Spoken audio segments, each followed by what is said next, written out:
Okay.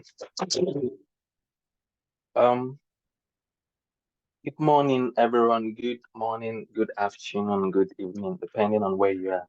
Good morning to All you. right. Good evening to us. Yes, yes, sir. All right, it's morning where I am at this time. My name is Viyon Dansu, and I'm glad to be your moderator for today's session.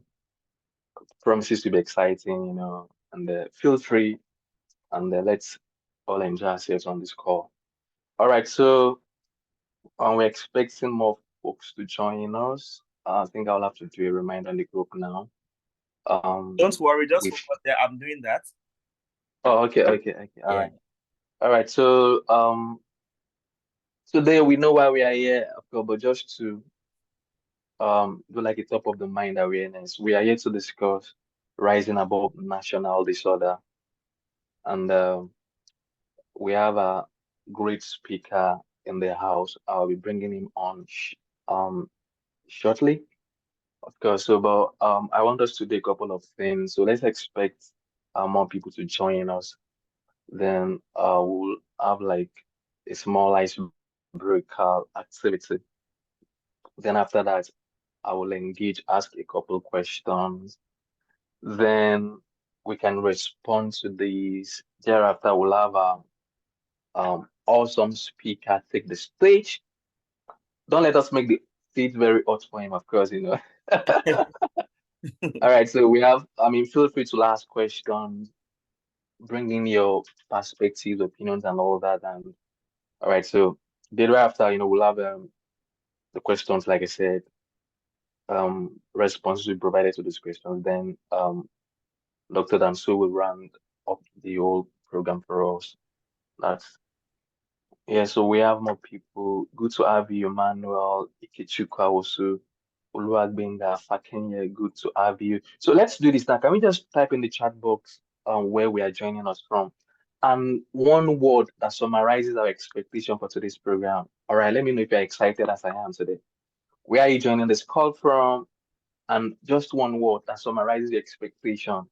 All right, I know we are scholars, so just a word suffices. Okay, I'm watching the chat box to see Japan. Oh my God, we are poles apart, sir. Yeah. All right, Sendai in Japan. Good to know. Let's have the other one word that summarizes your expectation for today's program. Just a word.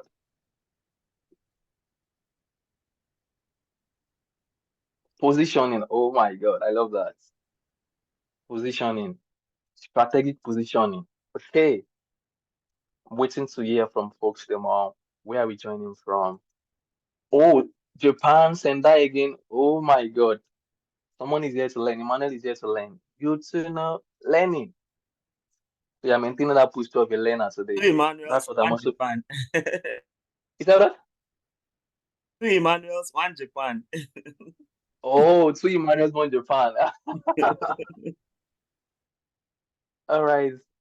Oluwagbenga, how about you? Where are you joining us from? Are you also from Japan? Oh my God, Manitoba, Canada. All right, Lenin. That's good to know. All right. So let me also do that. Joining this call from Miami. All right. What's one word? Let me go with my scholars. I'm maintaining a learning position this morning. All right.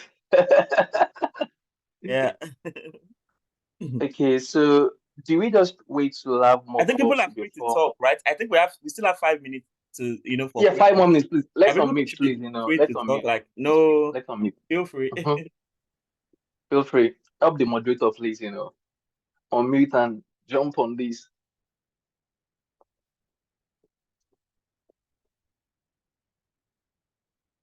Okay. Ajayi Sunday, welcome, welcome. We are starting. We've started rather. Um. So do you want to tell us where you are coming, joining this call from, Mr. Ajayi? Yes, sir. Can do that in the Good chat evening, box. sir. Good morning Yes, from here. Where man. are you joining this from? I'm joining from Nigeria. Lagos. Where in Nigeria? Oh my God, Lagos. The city that never sleeps. I love that. So what's one word that summarizes your expectation for today's program? Just a word. Just a Do that in word. the chat box. You can do that in the chat box. Yeah. Okay, sir. Okay. Yeah, all right. Just one word that summarizes your expectation for today's program. Let's know how excited you are, like I am. Mr. Oladijo Michael, thank you for coming. Yeah. Where are you joining us from? You can do that in the chat box or you can unmute also. Feel free. All right. Um, I'm glad to be here. I'm joining from Nigeria, just to be precise, Oh just my Plateau God. State. Oh, Yeah. Plateau State. I've not been there before, not even in my dreams. Hey. Oh, I grew up in Jos, actually. Oh my. Yes. Oh, that's To do what that interesting, man. to do what that to be precise. To go. That's interesting. Yeah. To do what? Must have been mad. Wow. To do what that, yes. I am currently at Faringada. Faringada. Oh Oh, my nice, God. nice. I'm I lost now.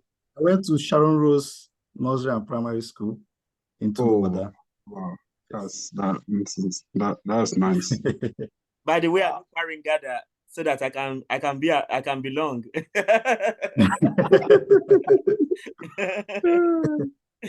As actually All right. So how is Jos? Is Jos now peaceful? Relatively. Only the surrounding community like Bokos and some other places are experiencing some insecurity, but I think just town itself is relatively peaceful. Okay, nice. I really feel those suburbs are isolated in a sense. I mean, traveling from maybe a place like Kaduna to Jos, you see so many isolated villages.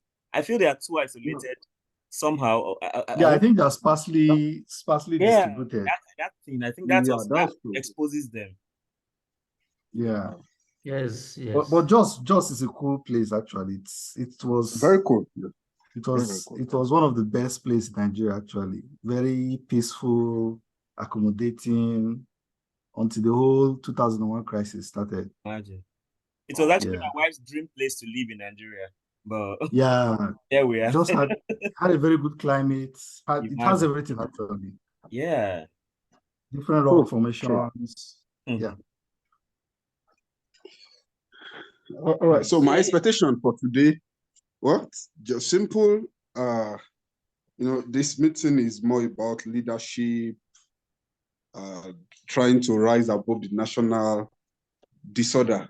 I think my expectation is to get tips, and for everybody to get tips to be the change agent that we all clamor for. That is my expectation. Wow, thank you so much. Thank you so much, Michael. To be the change, Good. I love that. Then we have in the chat box, Ajayi Sunday says, to rise in wisdom, knowledge, and understanding that's beyond national limitation. I love that. I love that. All right. I'm quite excited about this. Okay.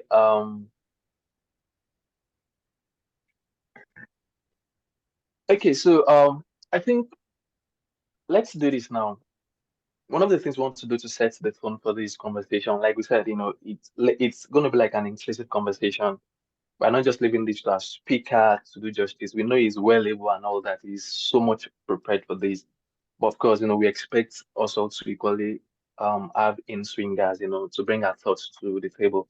So I have a question for everyone, just take like, I think a minute just to say this, a minute or two max. So Nigeria, we all are from Nigeria, of course, someone called it the giants of the tropics, the largest black nation in the world, a nation with over 200 million people. Someone said some time ago that Nigerians' wealth is our people, not the oil, of course, and yeah. So I can talk about Nigeria from now until eternity, That's a country I love to love. I love the country so much. I'm so proud to be a Nigerian, by the way. All right. So, but over the years, I remember back then growing up and all that, we're told, okay, as soon as we get to civilian rule, all things will just turn around for good. Things will not be the same forever in Nigeria. At the turn of the century, we know, of course, the country became democratic and all that. But 25 years into democracy, it's been like the same old story. So we are gathered this morning to discuss how young men like us, excellent men like us, can rise above national disorder. All right, what's the missing piece? What's the missing link and all that? So as we start now, I just want us to talk in a minute or two, express our thoughts, express it freely, your thoughts, your feelings about the country called Nigeria, yeah, in just a minute or two, in just a minute or two.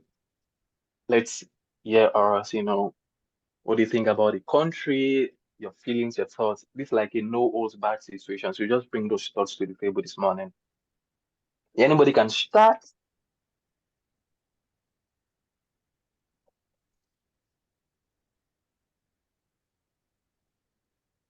Yeah.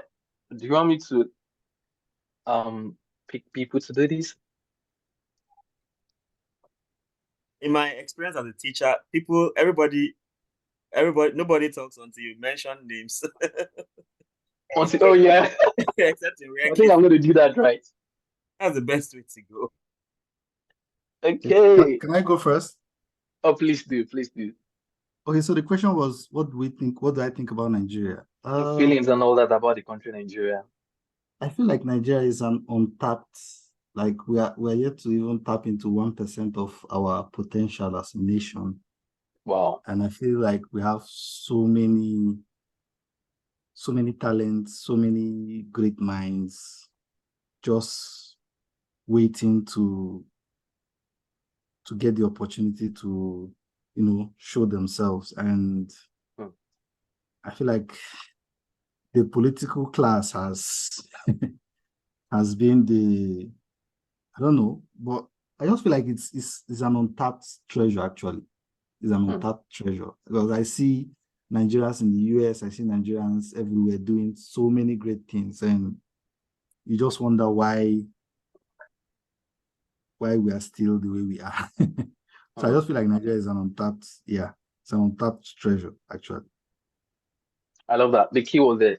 Nigeria is an untapped treasure. Wow. I love your choice of words. I love your choice of words. Okay, thank you so much, Emmanuel. Can we have Ajayi Sunday share your thoughts to us about the great country called Nigeria? What do you think? What do you feel? Yeah, let's hear.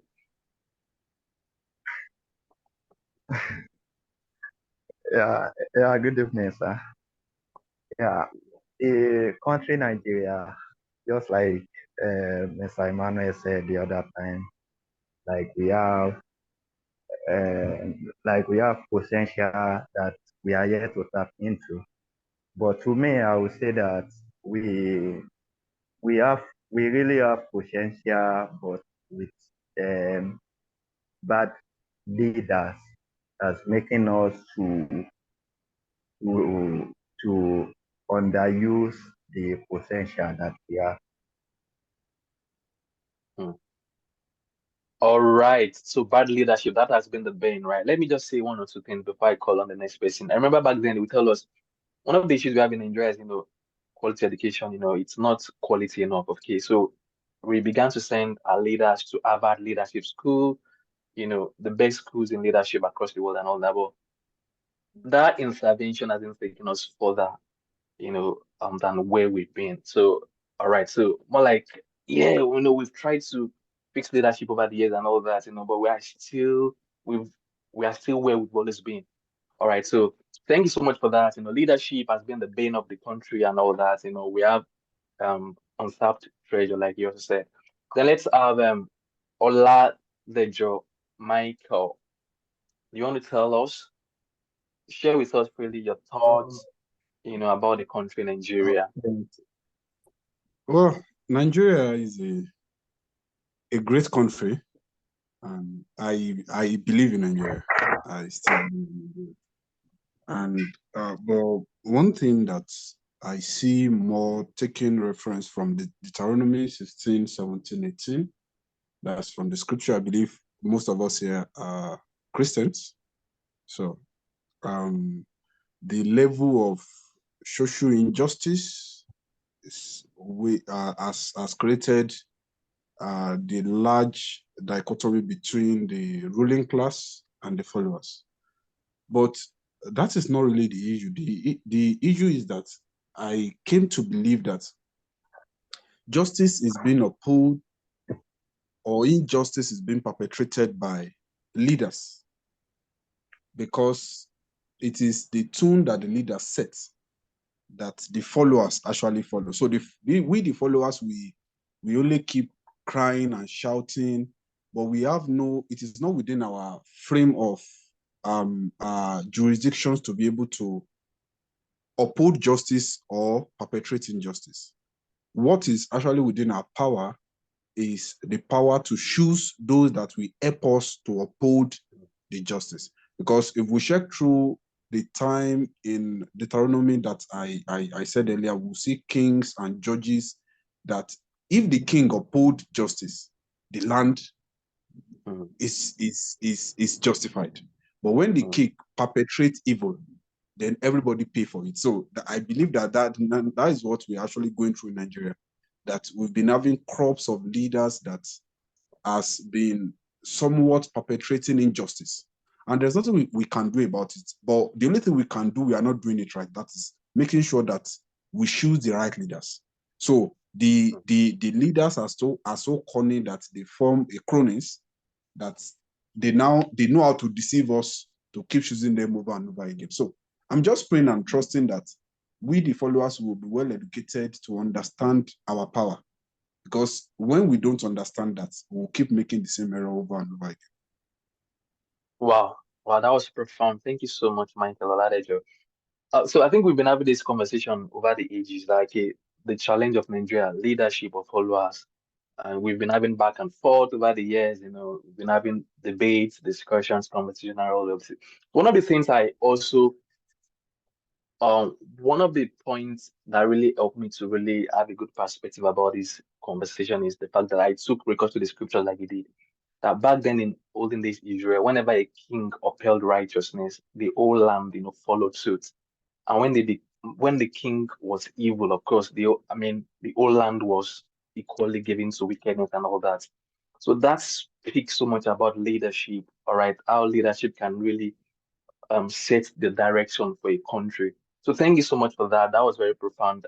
Because of our time, Oluwagbenga, can you just share your thoughts with us in just a minute thereabout? Then, Olumide, welcome. Do you want to tell us where you're joining this call from? You can do that via the chat box. And just one word that summarizes your expectations for today's meeting. Then also prepare to share like your thoughts regarding Nigeria, your beloved country. So, Olumide, can you just go now, just your thought around your thoughts on Nigeria? Thank you.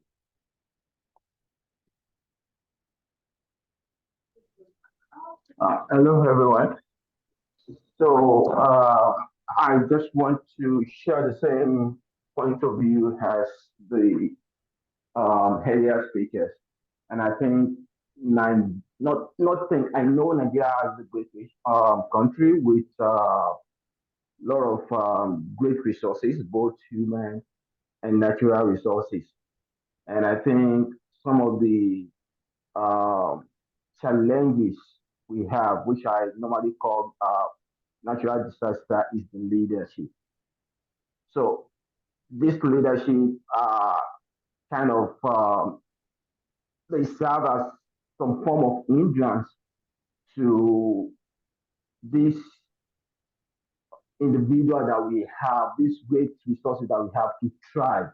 And that's why you see most of those individuals who would have to use their talent, their skills to develop this country, they export the same skills.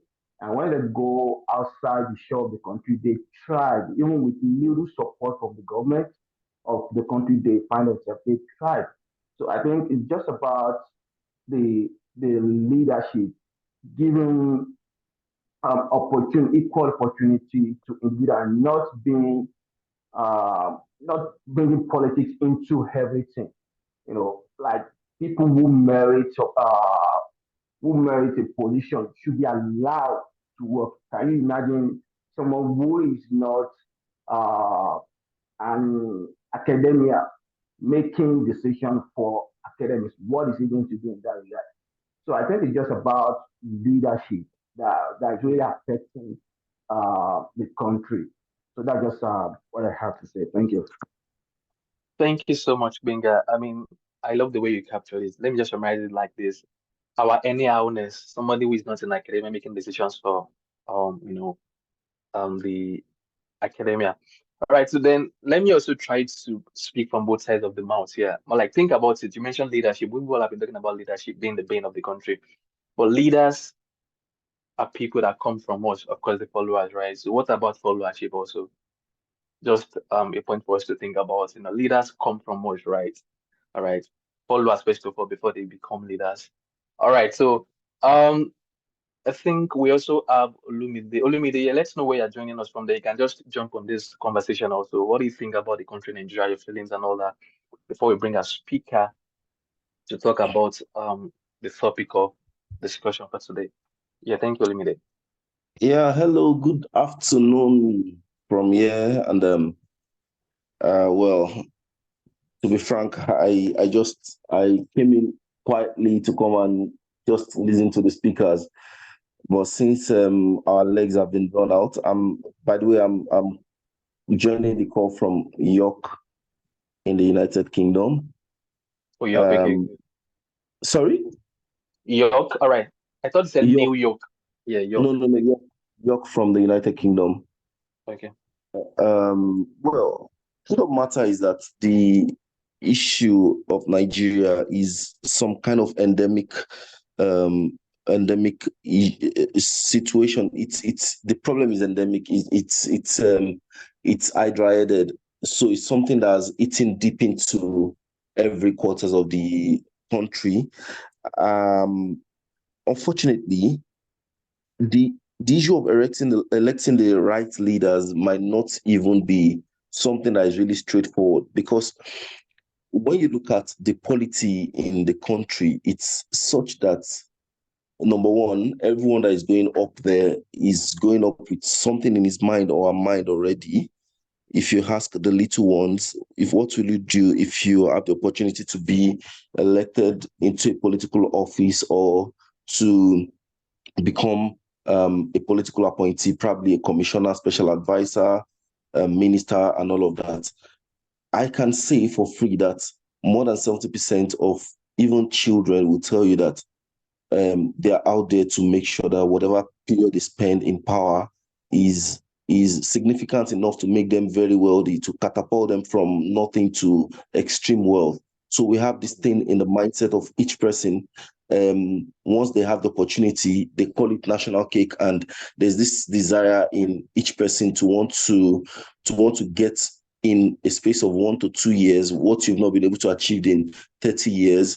And you're looking at the best way to, luckily for, well, I won't say luckily, unfortunately for the country, there are so many loopholes from the constitution itself all around that makes it easy for people to siphon funds. And because there are no consequences, it continues like that. And it becomes a cycle. Unfortunately, the society also celebrates those kind of things a whole lot, as it is now. Most people have it at the back of their mind that if you want to steal very big in Nigeria. So that at the end of the day, if you have stolen like $1 billion, what the court will do is to tell you to pay like 50 million and get your bail. You can find a way, settle a way around and all of that.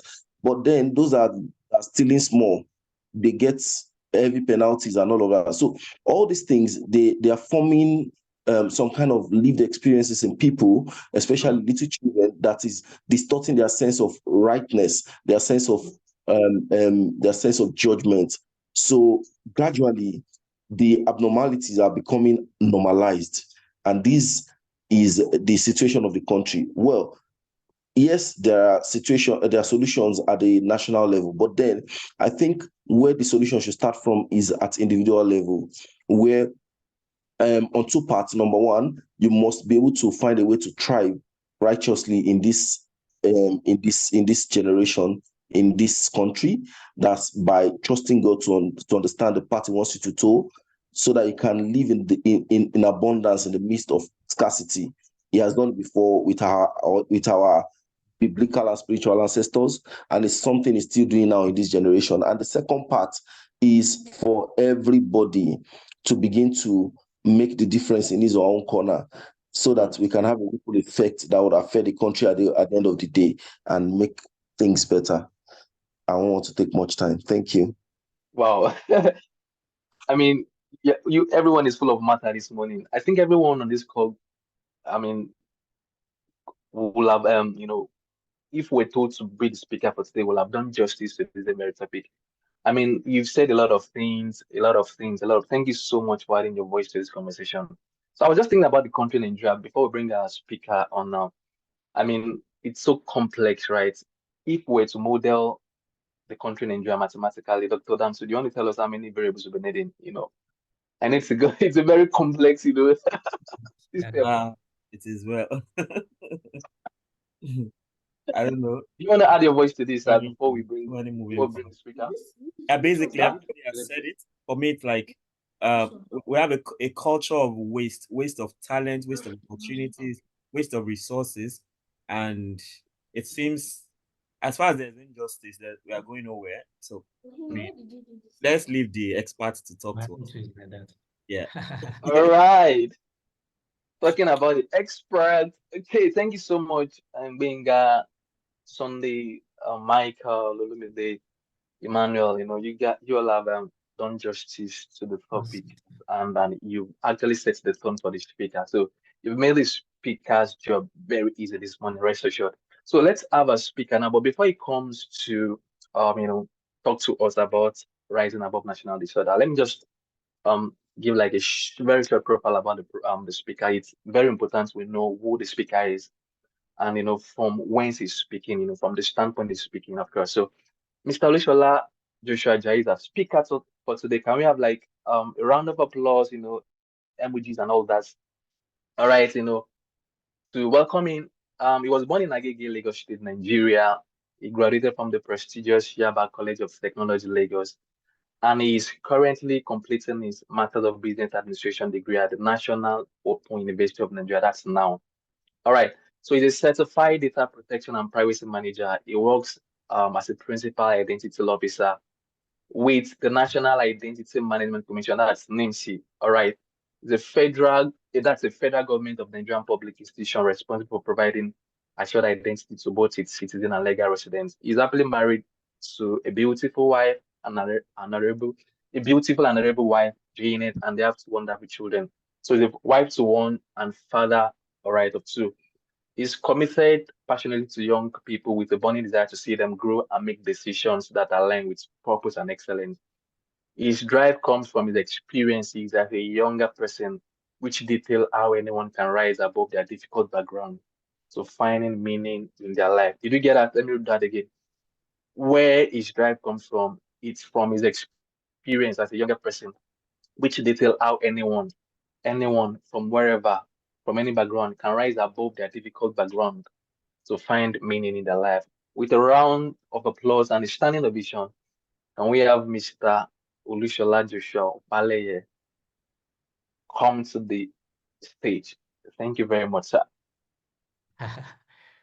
Good. Okay, from my hand, good evening, everybody. Good morning, good afternoon, wherever you are joining us from. Thank you for coming around. I'm no expert, though, please. I'm hoping that I'm hoping that we are all going to be learning. I'm hoping that we are going to be learning together. We are going to discuss. I'm really excited about this topic because it really resonates with me. When we talk about rising above national disorder, because from my personal experience, there was a time when Nigeria wanted to, I was almost under the wreckage of national disorder in terms of the educational system. So I want to start with let me just share an example so that we'll know when we talk about national disorder, the angle from which I want us to look at it from. And I'm not going to be profiling any solution to Nigeria's problem. I'm only going to be trying to make every young person any young person that is here or will eventually be listening to this discussion will be able to find a way to rise above whatever limitations that is present in his or her locality, in his or her environment. Because like we normally say in Nigeria, may Nigeria never happen to you.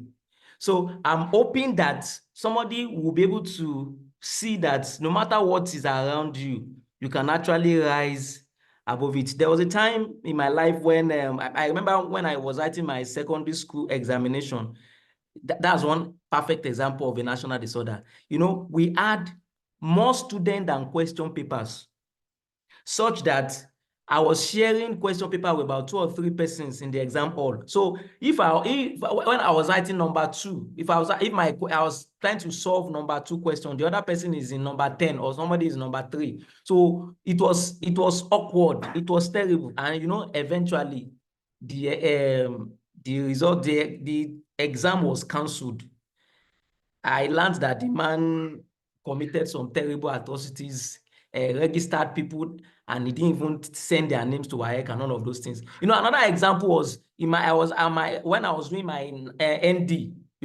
I had finished my exam. I was expecting my result, and for me to come back and see my result, I was told that I had a missing script.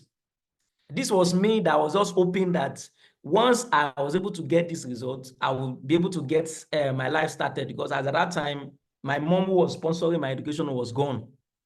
She died that year. So the only hope I had to forge ahead with my life was that my ND result. And then only for me to get to the school, and I was told that I had a missing script. And I went everywhere to make sure that I was able to get that result out. I couldn't get it out. So I had to wait another year to get the result. My result, I was very close to distinction.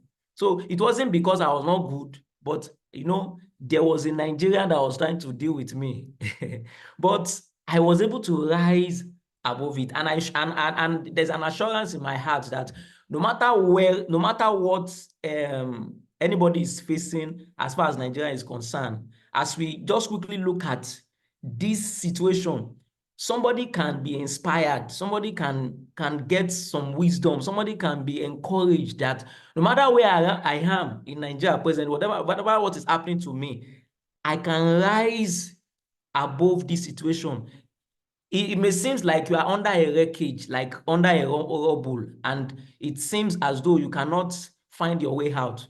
If you are determined, if you decide in your heart that you can rise above this disorder, and I'm sure a lot of us in this place have testimonies of how we've been able to overcome some of these challenges, and I think that is the essence of this discussion. I would like to share my screen now.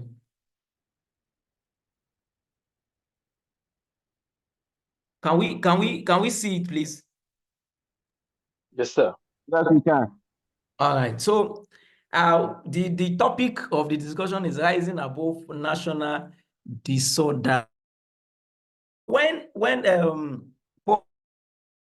Prof told me about the topic, the image that formed in my mind was the image of somebody, like I've been saying, somebody under a wreckage, like somebody that was in a building, and the building just suddenly collapsed, and then the person is thinking, how do I come out of this place? Or somebody I was just trying to drown, was about drowning. How do you just come out, rise above the waters? Rise up. How do I rise above the water? And like I said, I'm not profiling solution to Nigeria, because just like Mr. By the way, shout out to Mr. Olusola Opaleye. He's a big brother of mine. He's a big brother of mine. Thank you for coming around to support his to support his brother. Thank you so much. So as I was saying, that the image that formed in my mind was the image of somebody that was under a wreckage and is just trying to struggle to come out. And when you are in that situation, there are two things that the person that individual needs. The person needs light, and the person needs to be sure that he's in a great shape, as in you can move. You can move. If you don't have light, you must be able to move. But those two things are important. You need light. Light is information. You need light, and then you need to be able to move. So let's just get to it. So I said that let's just do some definitions. When we talk about national disorder, we are talking about chaos, instability, dysfunction within a nation. And these dysfunctions, we'll see the symptoms in the social life of the citizens. We'll see it in their politics. We'll see it in their economics. We'll see it in the environment. We'll see it everywhere. We'll see it everywhere. A state of disorder is a state of chaos. There's no pattern. It seems like there's no direction. People don't even know where to go. People don't know where to go. That's a state of national disorder. And when we say national, it means that it's everywhere. But I want us to see that what are the shapes of it? What are the things that you will see and say, wow, these are cases of national disorder. There will be definitely poor or lack of access to quality education. There will be healthcare access disparity. Some people will be able to have access to healthcare, while some will not even be able to have access to it. There will be economic crisis, there will be corruption, institutional and leadership failure, political instability, international isolation. While we were talking, we have listed all of them. We've talked about it. In fact, when somebody was saying, this board should just come and take care of this topic now, we have listed them. There are things that are glaring. We can see it. We can feel it. So some of us, we need to, some of us here, we need to even move aboard because of some of these things. Some of us, we are still here and we are still dealing with them. But I want to say that national disorder is not just peculiar to Nigeria. So it is not only in Nigeria that we have a national disorder. Countries all over the world have disorders that are peculiar to them. The difference between those countries and ourselves is that somehow they've often find a way to manage these disorders. They develop policies. They are usually futuristic in their policies, and they have a way. they are usually very, very good in implementing the policies. But over here, sometimes a lot of people have said that we have good policies, we have good laws, but we are always very poor in implementation. And most of the reasons we have said it, a lot of times people that are in charge of implementing are often focused on what they will get rather than focus on the interest of everybody. So, for instance, there are countries where, especially in the US, frequent mass shooting and gun violence. Because I need to open our eyes to it, so I will not just be saying Nigeria. There are disorders all over the nation, all over the world. There are countries where, like in US, like I said, frequent mass shooting and gun violence, is an issue. In some other countries, 1% of the population owns about 40% of the country's wealth, while 10% owns 54% of the wealth. This particular one, I think, is United Kingdom.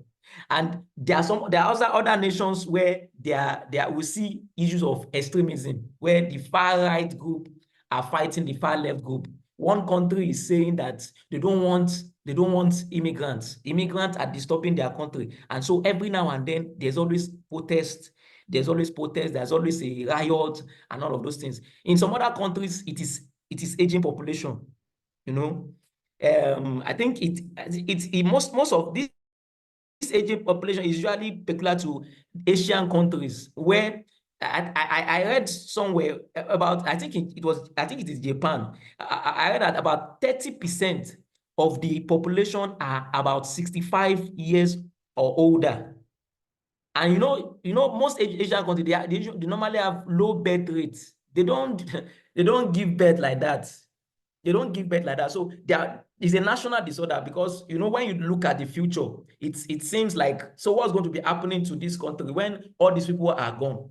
And then we are not having, the people are not giving birth, whatever. It means that this country can just eventually become extinct. Nobody's giving birth and like, but then when we compare that to Nigeria, you know, where majority, I think more than 50% of the Nigerian population are young people. Yeah, I think over 60% are young people, and our own birth rate are so even as a population surge can be a national disorder in Nigeria, you could also have a situation in other countries where population issue, maybe aging population is their own national disorder. So what I'm trying to emphasize in this particular place is the fact that national disorder is not just peculiar to Nigeria. Nations all over the world have their own disorders that are peculiar to them. So sometimes I would say that let's give Nigeria some slack. You know, let's not just always Nigeria is bad, Nigeria is bad, Nigeria is bad, Nigeria is bad. So very quickly, I would like us to now talk about the symptoms of Nigeria's national disorder. Most of the time, we will just talk about it. I want us to I listed these things here so that we'll be able to, and I would like to see our response in the chat box. One example as a symptoms that you say, wow, is the fact that somebody posted something sometimes online and he said, these are the things he enjoys in Nigeria. There are some things that you can enjoy. And I looked at those things, and when I was looking at this, these are symptoms of national disorder. But in this person's perspective, as far as this person is concerned, there are things that he's enjoying. You know, there are things that he's enjoying. The guy said, Nigerians can urinate anywhere. He said, Nigerians can urinate anywhere. But is it supposed to be a very wonderful thing? It's supposed to be something that somebody should rejoice about. Now, when we look at this particular mention of this individual, it points to the fact that there is infrastructural deficit as far as public infrastructure is concerned. In Nigeria, hardly will you see a place where you see public toilets. And I made bold to say that even if somebody starts today and say they are building public toilets, I doubt that Nigerians will use the toilet. I doubt that Nigerians will use the toilet. I doubt that Nigerians will use the toilet because if you are already, it is convenient. You just move anywhere and you just do your thing and you just go. So we will see that over time, because that is what we have been enjoying, in quotes, that is what is available. So we are already used to it. So even if tomorrow Nigeria decide to build public toilets everywhere, it's going to take a lot of work to ensure that people use the public toilets. Now, another example that is a symptoms of the national disorder is that in Nigeria, there are more Nigerian CEOs online.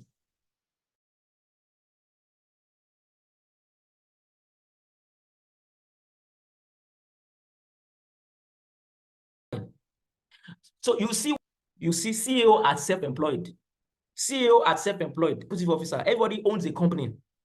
But you see that the reverse is the case offline. People are not even managing anything.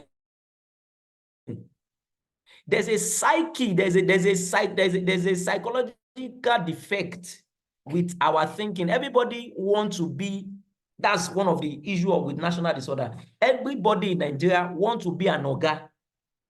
Everybody wants the tag of a leader. Everybody wants the tag of a CEO. But nobody is prepared to serve. Nobody is prepared to say, I am serving in this particular place. Because once you are a CEO, you command respect. I know that is what we see that in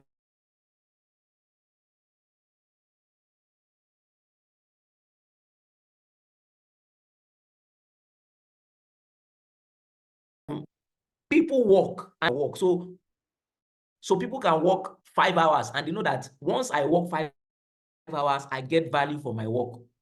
So people are not bothered about the name of the work they are doing. They just work and get their pay. Now, somebody mentioned, Mr. Lumide mentioned the fact that everybody, even the young person, wants to go into politics and make it. So you see, another example of national disorder is that political entrepreneurship is more profitable, is bigger, greater than business entrepreneurship. Everybody want to be chairman of a local government. Everybody want to be a senator. And then if you cannot be a senator, okay, you don't mind, you can just hustle for SA. And then now, you cannot even have PA to the PA of SA.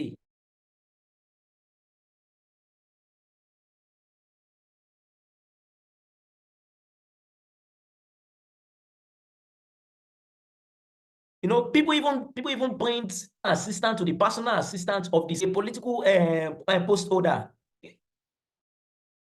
It's just funny. So you are a PA to a PA. You don't have any other thing you want to do because political entrepreneurship promises and offers immediate gain. I know of a lot of people that I know of a colleague that the husband sold like their properties because they were vying for a particular post. Unfortunately, they lost. But why would somebody throw away all of his life saving and everything just because he knows that whatever happens, once I am in this place, I am made. So that talks about our politics. Another symptoms of the national disorder is that in Nigeria there are more chemists, than pharmacies and clinics. People go about self-medicating. People just they are not feeling fine. They just go take a dog and take care of themselves. And then you will see that there have been a lot of death owing to self-medication. But because in Nigeria we don't do data, we don't do all of those things, you are dead, we'll pray for you and you are gone. So nobody will know how rampant that issue is, but it is an example of a national disorder. It's an example of a national disorder. And then, like this one is similar to the issue of CEOs, more CEOs and online and offline. Is the fact that in Nigeria there are more sellers than manufacturers. There are more sellers than manufacturers. A lot of people prefer to sell. And why are there sellers than manufacturers? Because most of the time, we like to consume. People like to consume. So we are consumers. We are consumers. We are consumers. We like to consume. We like to consume. We don't really think about manufacturing. We are consumers. And that affects our economy. That affects the rate of revenue that the country generates. That affects our dollar. And that affects so many things about our life. And another one is that you can buy anything in traffic. Anything. You can buy anything in traffic. Underage, and especially even from underage children. Anything. Buy anything in traffic. That explains that this talks about access to education. That there are children who don't have access to quality education. There are quite a number of out-of-school children in Nigeria. And their parents will make them to work to make a living too. Yeah, I know preference for crossing the road over using the pedestrian bridge. This one I've been guilty. I actually been guilty of it when I was in Lagos. Until that time I was caught. I was caught and I was taken to, where was I taken to? I was asked to pay some money.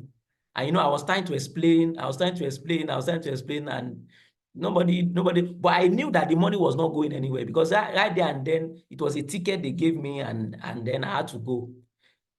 But it's most of the time, what all of this tells us is that we like the easier routes. And it is not something that we just decide to do. Over time, it is how we have seen things done. And so we just follow. Now, the last one is, violence. Violence is our national behavior. If you see Nigerians online, it appears that once you have data, because we have data, a lot of us forget issues. What Nigerians want to do is to abuse and to curse people. So even where critical issues are being discussed, people leave the crux of the matter, they leave the bones of the issues, they leave the substance, and they pursue shadow. So you see people abusing people, you see people talk about anything to people, you see people troll people online, and it tells you that there's something wrong with us generally, because we are not bringing, people are not talking about substance. People are not discussing issues. People are not bringing solutions to the table. And that is why in Nigeria presently, if you can be inside, if you can into entertainment, I think its tendency to quickly succeed and make some money is very, very high, because people don't talk about realities. People just want to forget their sorrows, and doing that means, if it means abusing somebody, if it means talking down on people, people don't really mind. So in all of these things that I've listed here, there's an inference that I want us to draw. And you see that while I was talking, there's something that I have not done. I have not referred to say our leaders. And the reason why I have refused to talk about our leaders is because, are you with me, please? Hello? Very well Yes, said. yeah. Okay. Yes. So this I've decided, I've said, I did not talk about leaders, because you cannot separate the leaders from the people. There was a time that Tinubu was just a citizen, was just like a normal person. And now he is now a leader. There was a time that majority of the people that are now our ministers were just the normal, usual citizens. And now they are our leaders. So the influence I want us to draw from this place is that majority of the issues of Nigeria is not just leadership. Yes, I know that leadership is very, very key. But some of the issues that we confront on a daily basis, majority of them comes from the people that are the followers. I work with the government. I understand that sometimes resources may not come for some of the work that we are supposed to do. But you will still see individuals who will still go ahead to cheat others in the name of, sometimes they will say, in the name of maybe say extortion.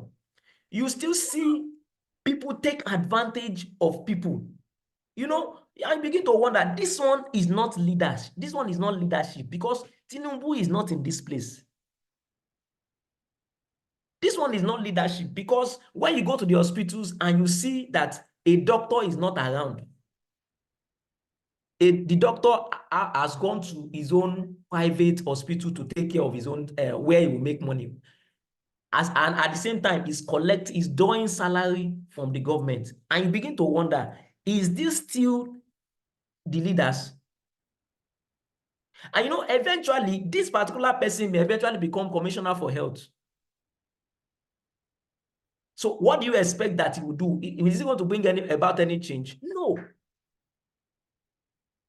I personally, and I know that it may not go down well with everybody, and people may not agree with it. I personally believe that, just like we have all said, if everybody can make a change, no matter how small, in their own and little corners, we can make sure that we have leaders that are better because our leaders, they come from us.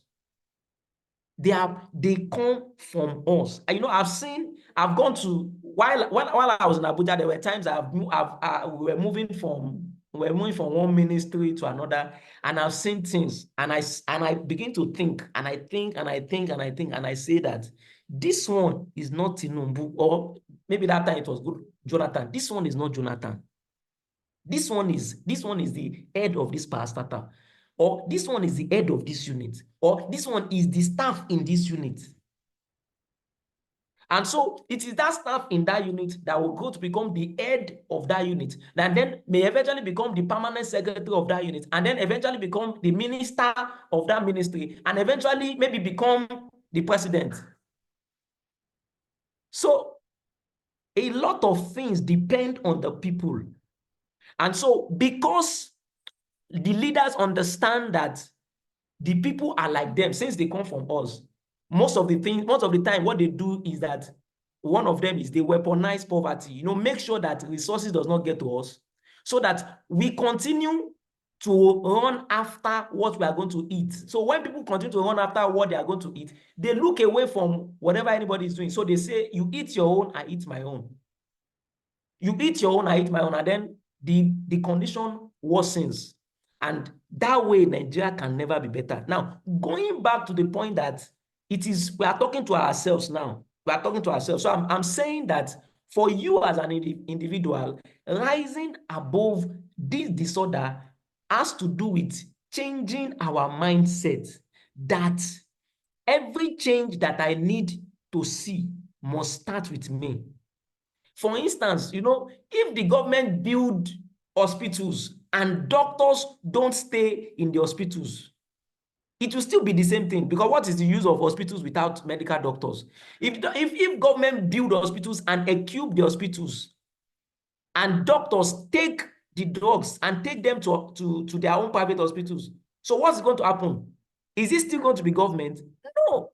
I've seen roads, I've seen places where they've built roads and citizens have gone while they are trying to do some things. Maybe they are trying to do their water, pass a pipe to get water. They've destroyed the road, all in the name of they want water for themselves. Although people will still say that, okay, government is supposed to find a way to be able to make sure that things like that does not happen. But at the same time, government cannot be everywhere. You know? So I'm hoping that with this discussion, we can start thinking that most of these things, you know, online, we see people that will still talk about government is terrible, and then when they go online, you know, they go and disgrace, they disgrace their family, they disgrace themselves, all in the name of trolling. So we see that the perspective of other country about Nigeria is also the perspective of the fact that these people are unserious people, because online, if something just happens, Nigeria will just go there and start abusing everybody. So, you know, it may seem as though it's nothing. This violence as a national behavior is a serious issue that we need to address, because it affects other nations. It affects how other nations look at us. It affects how they look at us, how they see us, how they view us. I was almost saying praise the Lord. It's not a message. All right. So let's just quickly move on. So I said in Nigeria, everybody must identify where we are. And that's why I told the moderator to ask us to talk about what do we think about Nigeria. Because some people, they are cynics. Some others are pessimists, some others are optimists. Some people are very responsible Nigerians, while there are people that are proactive Nigerians. And you know, what a cynic will do is that he will say that I have a problem. Not the word, not the pronoun. He say we have a problem, but they don't want to solve it. That is, a cynic understand that this problem belongs to everybody. It's all of us. We are all in this mess. But this person will say that they don't want to. A cynic removes himself from the situation. and say it's none of my business, they don't want to solve it. And you know, that's why personally for me, every time people talk about Nigeria, sometimes in my head, I try to look away from leadership. I try to think about what can I do. A cynic will say, but they don't, because he has already removed the responsibility from himself. He says, it is not my business. How those people don't want to solve it. That's what is. And you know, a cynic will just show that a cynic will call Nigeria a zoo. You know, this guy said, I am a zoo. He's a zoo. He said he lives in a zoo. He's a baboon. He lives in a zoo. You know, that's how a cynic will do. He said there are baboons in that country. They don't want to solve their problem. It's none of my business. That is what a cynic would do. And you know, for us, for you as a young person, this particular place is not the right place for you to be, because it's a place where somebody is already bitter. When I went to check my result and I saw missing script, I did not understand what was going on. It was like everything was just working against me. That was exactly to say that Nigeria is happening to me. Because why will you tell me that time I was not even planning to even go back to school or do anything? What I was looking forward to is to even get a job, because at that time I think there was a job that they said ND. So I was just trying to look for the job and just move ahead and start doing it. And then I was told that I had missing script and nobody was offering me any explanation. When I went to my HOD, HOD told me that my brother, I would just advise you to go and write the exam. You know? So I could get bitter and frustrated. And any man that is frustrated can never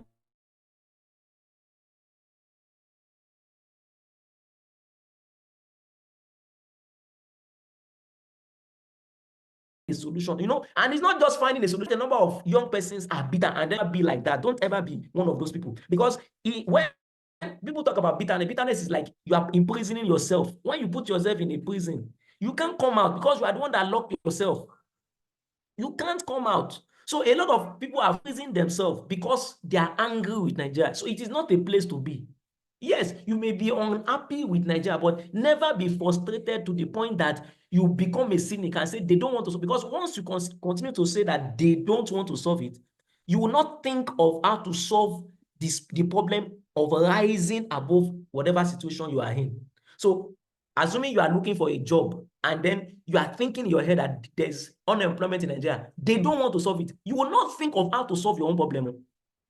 Every time you think, you'll be thinking how Nigeria is terrible, how Nigeria is horrible, and you will not find solution to your own problem. So please, don't get to that point where you are just frustrated and you don't think that there's any good in Nigeria. As long as I know, there are people that are in Nigeria that are still doing great. Yes, the problems are there, but there are people in Nigeria that are still making money, that are still doing wonderfully well. I'm not saying that if you want to leave Nigeria, you shouldn't leave. Yes, you can leave, but don't go with that frustration. Don't go with that mindset, because even abroad that you are going to, they are looking for people that can solve problems. So if you go in frustration, you are still going to meet challenges in that place. And then it is the same frustration. You just find out that you are useless to Nigeria, you are useless to that place.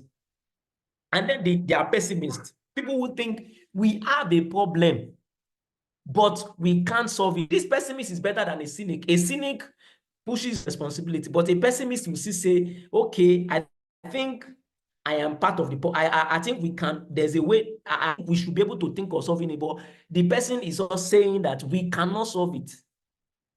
So no matter what anybody says, no matter the suggestion anybody suggests, this person is always saying there's no solution. And then there's the optimist. Optimism is saying we have a problem, we can solve it, but there's no action. There's no action. Identifying the potentials, identifying the glory, but you are not doing anything personally, even for yourself, situation that you find yourself.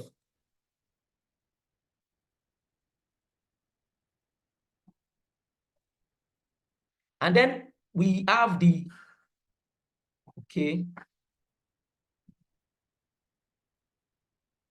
I think I missed after the optimists, we are supposed to have the people that are responsible. These ones, they say, we have a problem. Can I help solve it? It's a question. They want to take responsibility. But what is missing is that there's no action. There's no action. But this is where we should all be. And this is the beginning of rising above national disorder. It is a place where we say, we have a problem. Here is how we are solving it. This is saying, I am getting to work. And the ways I think we are solving disorder is even the Real Boys Forum.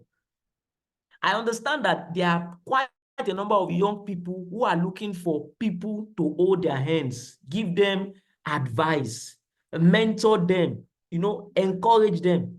And they can't find. I think I've shared with Paul before of when I was younger, and it seems like I was begging people. I was saying, come and mentor me, come and mentor me. And then after begging, after asking, after 1 or 2 months, I don't see anything. WhatsApp, so I don't have money, so I can't even call. So I can't call, and then the person that I've asked to mentor me, I understand the person is busy or work and all of those things, and I don't get to hear anything again.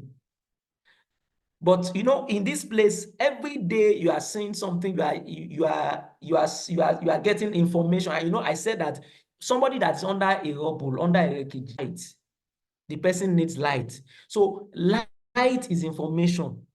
Light is information. So one of the ways, a person that is initiative means you are proactive. You are saying that we have a problem. Everybody understands there's a problem. You see, one thing that is common with every one of us is that we have identified the problem. The issue is that how are we solving it? So in your own little corner, what are you doing to solve Nigeria's problem? In RBF, mentoring young people, finding a way to encourage them. Once in a while, some 1 or 2 persons from the group chat me up and ask me questions. And I think that it is something that I'm very happy I'm doing, because it is a way of solving the problem. Because if the person goes out frustrated, tired, and make a wrong turn, eventually it adds to the problem of Nigeria now. Because if the person makes a wrong turn, maybe in relationship, in finance, and then gets into trouble, it adds to the problem of Nigeria. But if somebody succeeds and the other person succeeds in 2s, in 3s, we are reducing the problems, and then we have more persons to solve other problems. So the thing is to think, how am I solving it? How am I solving it? That way, you get less frustrated, because you start thinking of solution rather than thinking of the problem.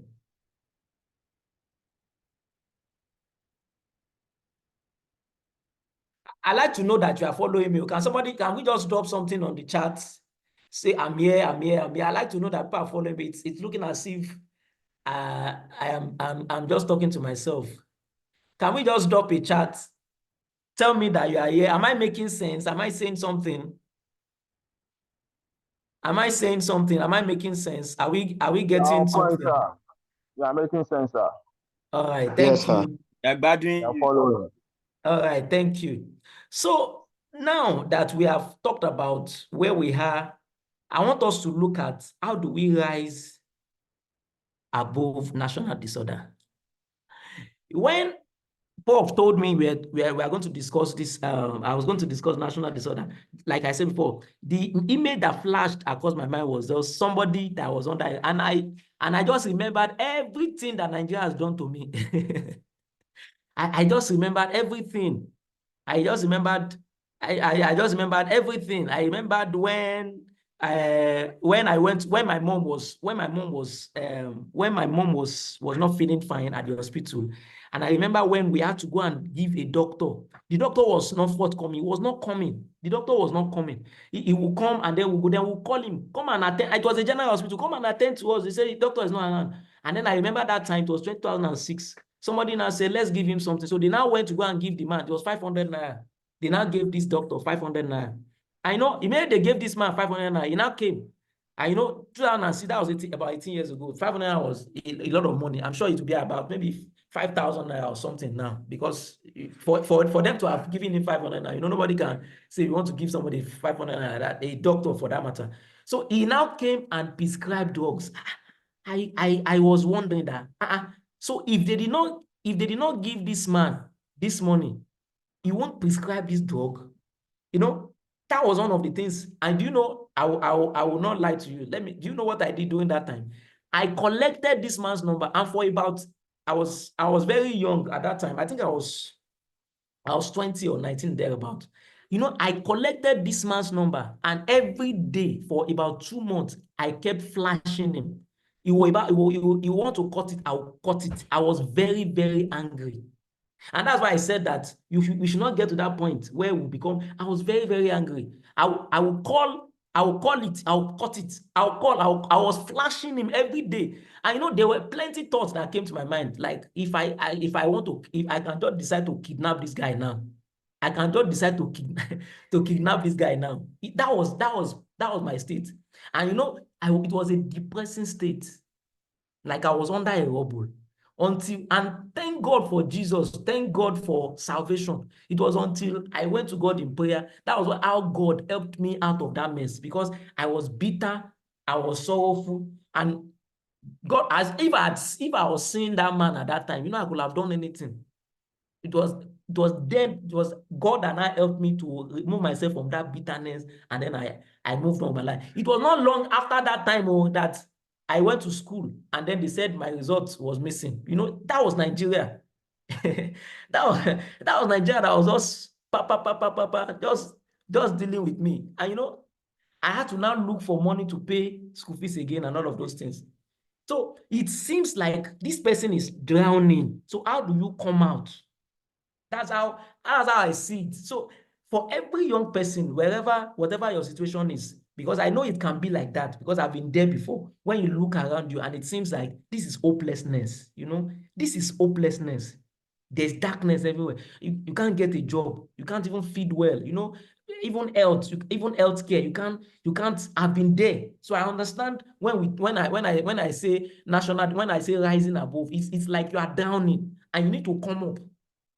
It's like you are drowning. You need to come up. If you stay frustrated, if you stay frustrated, the weight, and we're going to get to it now, the weight of your frustration will keep you down. You will not be able to come up. So you need to get to the point of a proactive person and say, there's a problem, or how am I solving it? Even if you are not solving it for Nigeria, how am I solving it for myself?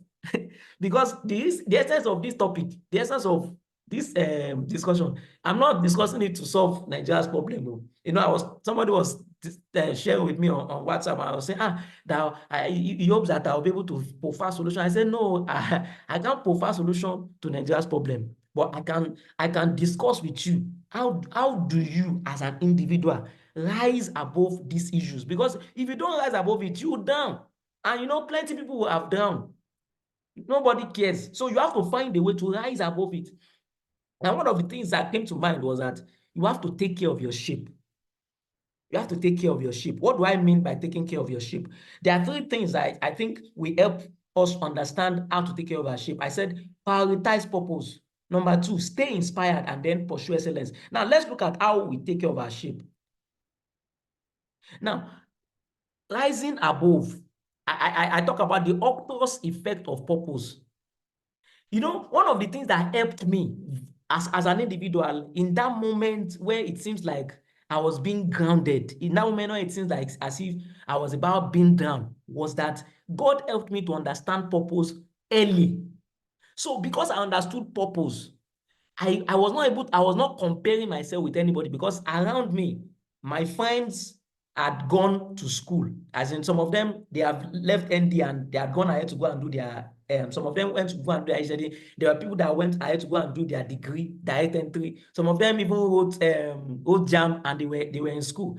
So myself at this point, I couldn't even write JAM because I needed to finish this ND. And I needed to raise money to be able to complete, to write. And you are going to pay a whole school fees. You are not paying for one course, you are paying a whole school fees. So I needed to look for money and pay. But as at that time, I understood purpose. And one of the things that purpose does, purpose is like an octopus effect. let's look at the shape of this ship. This ship has a surface that helps it to displace, that gives it what we call buoyancy effect, like the water. So you see, upwards is simply any force that causes something to be pushed upward. What purpose will you up? So instead of being drowned in the agony of your situation, Nigeria is bad, there's no job, my school is bad, I have a good result, and my grades, whatever, or I finish with first class, I can't even get a job, I finish with this, something's happening. Once you understand purpose, why you are different, what is the essence of your life, it automatically gives you an up thrust. It pushes you up. So even if things are not working well, there's no money yet, there's a fulfillment that you get from purpose that helps you to stay afloat. So the shape of an object affects its ability to float. The larger the surface area, the more likely it is to float. Your shape is a matter of your purpose. So once a man understands purpose, I'm talking to people who understand the essence of life. So that's why I cannot emphasize this enough, that once you understand purpose, it gives you an up thrust. So it keeps you afloat. So even if there's no money yet, even if you are not where you are supposed to be yet, even if you have not gotten to that place yet, even if situation is still looking bleak yet, there is a fulfillment that is more than money, more than joy. And purpose is what distinguishes you from others. So comparison, when you see somebody doing something better than you, or it seems as if somebody is going farther than you, but that fulfillment in your heart still keeps you afloat, still gives you some measure of joy before you can now start doing whatever you want to do. There's a brother that I'm partnering with. He's into mission. I think he called it mission entrepreneurship or something. You see, he finished from FUTA, very, very good and very wonderful brother. And he has a purpose in his heart, and it was for young people. But there was no money. So many times he was depressed and everything. But the only thing that kept him, so there was no money. Eventually, he was now said, let him go and get a job. So we were discussing. I told him that don't leave purpose, because eventually you will get this job. If you get the job, it's just 6 months. The effect of the money that is giving you we just die. It will seem as if you are not getting a job, and then you go back to square one. I said, hold purpose, and then with your purpose, you can then reach out to anything. And after a while, it seems as if the storm comes. In the midst of storm and the rumbles and wreckage of Nigeria, any man that is able to lay hold of purpose will still stay afloat, and then it will be able to find its way out and rise above whatever issues. So that's one of the things that will help anybody to rise above. That's one of the things that will help anybody to rise above national disorder. Then another one is, I was talking about keeping our shape. Keeping our shape, because this one too is still about is part of keeping your shape. Look at this balloon and look at this. Both of them, the difference between them is that this one is there's no air inside, while this one is inflated. You see that it is the shape of this one that causes it to rise. But as long as this one is like this, it will stay.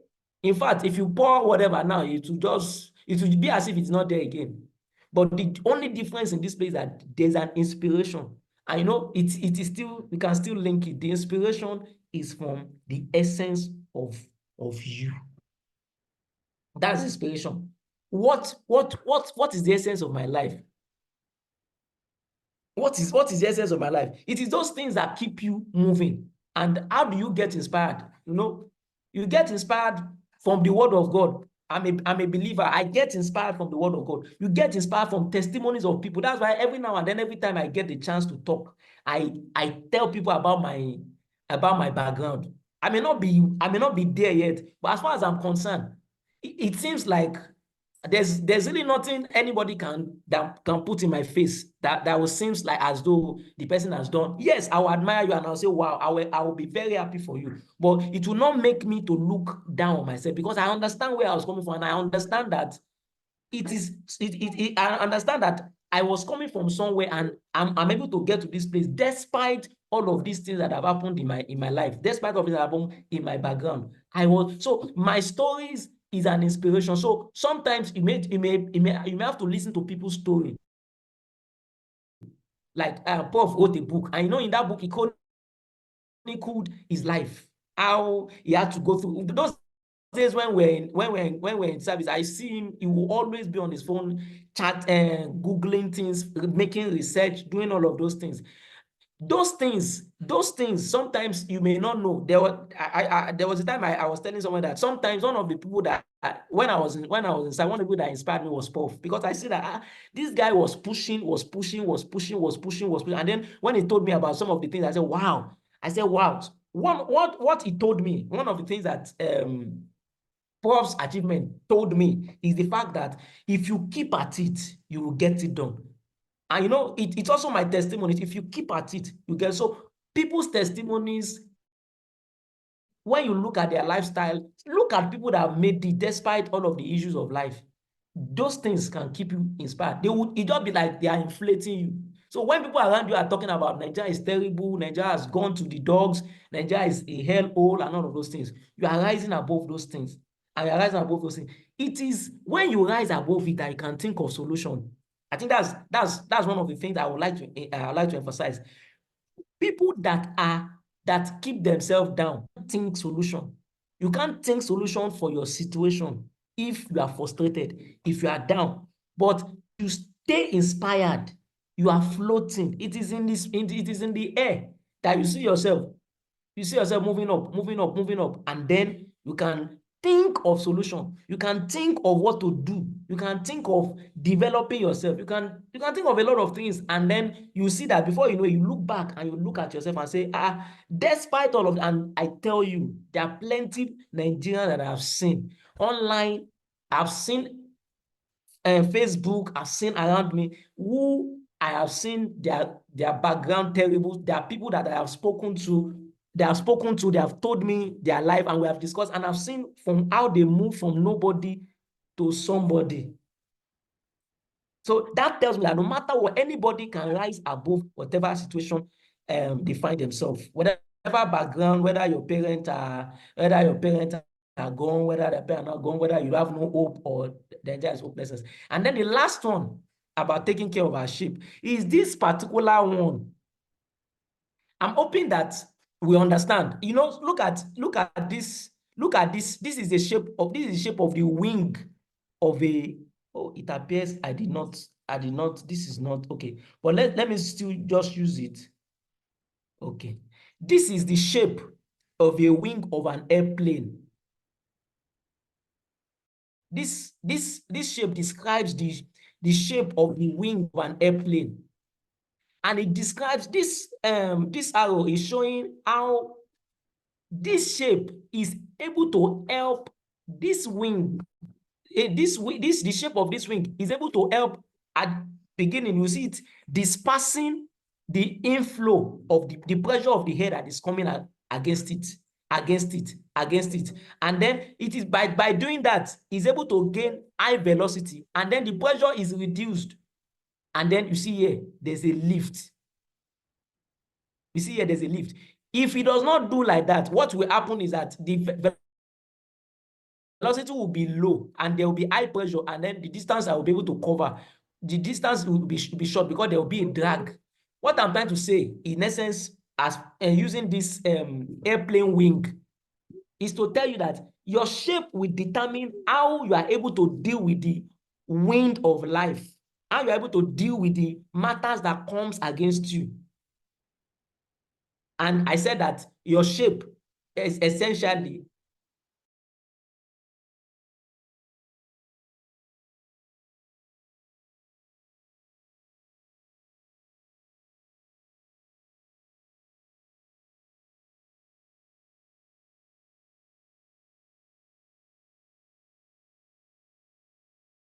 of the shape. We see that for this one too, you need inspiration to get to this shape to be able to fly, to be able to rise. In this place, the plane will not fly if the wing of the plane is not able to disperse and deal with the pressure of the air and appropriate it, use it for what it needed to use it for lift. So you need to take care of your shape. And you know how, okay, let me just say this. How do you take care of your shape? Sometimes we even know how, when we talk about Nigeria, how do you feel? Do you feel bitter? Do you feel frustrated? Do you feel downcasted? Does it look as if you are not succeeding because Nigeria is not succeeding? If you think like that, that is your shape. That is your shape. If anytime you think about Nigeria, you are just thinking hopeless. You are just thinking terrified. You are thinking downcasted. You are thinking hell. You are thinking no solution. You are thinking no hope. That is your shape, and it will determine how you fly. It will just be like this person here. And you know, in this particular place here, if your shape is not as good as this, gravity is the matters of life, issues, Nigeria, healthcare, this and that. It will push you, and eventually the person will become drowned. So I said that, okay, let's just quickly move on. Another way we will be able to rise above national order is to leverage the strength of quality and valuable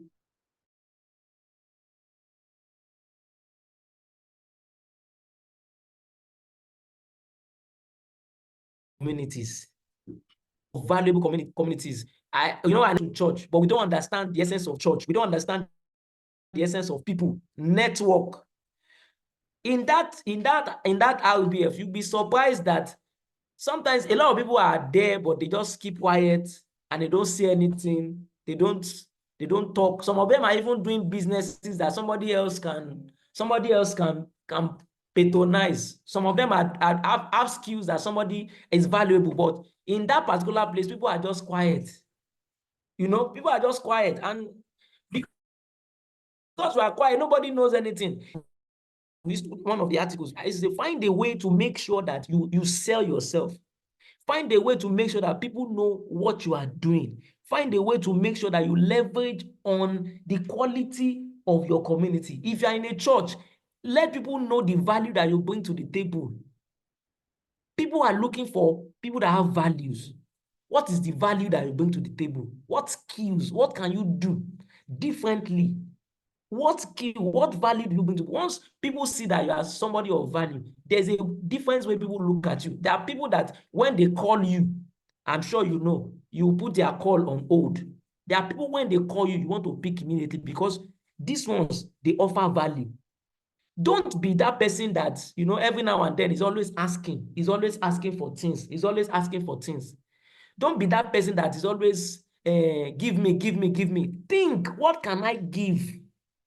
It is when people see that you give. In fact, you know, the Bible says that the soul of the liberal shall be made fat. That's one of the things that a lot of people don't know. People that give are the people that their souls become fat. But when you always want to get, you will not even think of how to share. It cannot multiply in your hand. Things that you are always collecting like that. But when you give, it is when you give. The Bible says, "He that what?" Sorry, but I don't think I should apologize if I quote the scripture. I'm a believer, but my Bible says that he that water shall be water. He said the soul of the liberal shall be made fat. So your soul becomes fattened when you give. So in a community, what people do is that everybody is a giver. So there is a strength in our numbers, and then we'll see that we'll be able to do just like we are doing. Everybody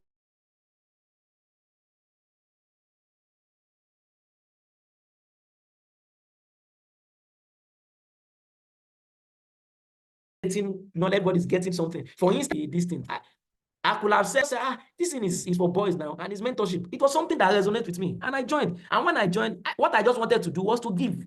And it wasn't just I was giving, I was learning too. It was to give. And then when I was giving, he now said, oh yeah, come and, Prof now said, you too, come and start dropping article. And you know, in dropping article, I was, in fact, I will not, that's what I was telling him the other time that if the past 3 months has been one of the most productive months of my life. Not really that I've not really been doing things like that before, but you know, the fact that it was a good pressure. I had to deliver every day. It was a good pressure. So I will stay up in the night and do research, you know, read and find a way to coin something and bring to the table. And, you know, it helped me a lot. So you see that I have given, I am my own soul is becoming fat. I know because of him. I don't know, because it's every day. So I already got used to it. In fact, before in the next 3 months, I'll be one of my own very first book will be coming out. It is not because I've not been writing before. I've been writing, but I've never been this consistent, as in this pressure. But I was telling Paul the other time that my wife will soon call him and tell him that the trouble you are giving my husband is too much. But it was a good trouble. But I was able to get that trouble because I was willing to give. So find something to do, find something to give. It helps you to grow. It helps you it helps you to grow, and you know, it develops you. It increases you. It makes your soul fat. So, and I say, if you are in a church, don't just go and say amen. Don't just go to the place and go and say amen. It is a community. Find people that are of the same, people that have shared values, people that you share the same value, people that have shared. Find a way to find out. If you are in a unit, find people that you will be better for it. Don't just go to church and just come back home. Don't just go to church and just come back home. Find people that you share the same value. Think of what to give. It is in sharing solutions that will be better. Yes, we become better. Quite a number of us are always looking for somebody else to solve the problem. Once you take responsibility in solving the problem, you become better. People are looking for people that can give solutions. People are tired. So they are looking for solutions. So it is people that bring solutions that people see as valuable. So I want to encourage us, every young persons that are here, I'll be listening to this the recording eventually. Please make sure wherever you find yourself, leverage on the strength. And that's why I said quality. So you make sure that the community you join, the community that you are a participant, a quality community. A community that brings something good to the table. Don't just join any page on Facebook. Don't just join any whatever. Find quality and valuable people, something that gives you quality that blow your mind. Not that you just be then it's not like you feel intimidated, but it motivates you. And that's why I was talking about this one. I was talking about stay inspired, something that always inspired you. What is always inspiring you? It is this inspiration that will make you rise. It's this inspiration that will make you rise. And you know, when people join hands together, they do a lot. Quite a number of times when in the olden days, but presently now it's as if a lot of people want to just do their things themselves. You know, people don't want to combine effort. People don't want to combine resources. You know, in those days, you hear that a community will just gather money and say they are sending somebody abroad, and people will gather money, families, you know, those things are not happening again. It doesn't really have to be that people are gathering money, but there are communities you can join where people can help you solve problems. It will be money, but they can give you advice, they can give you counsel, they can give you insight, you know, because it's about experience. People that have been there before, and they can tell you that when I was in this place, this is what I did. You know, quite a number of I've met people that will tell me, my father, my mother, by the time I tell them that, look at how my background was, look at it, and then they begin to have a different perspective. And once I've changed their perspective, they're able to go in another dimension. But a lot of time, once they are still reeling in self-pity, oh, my mother, my father, and then they are not doing anything about it. But once I told them, see, what is happening to you is not the worst that can happen to anybody.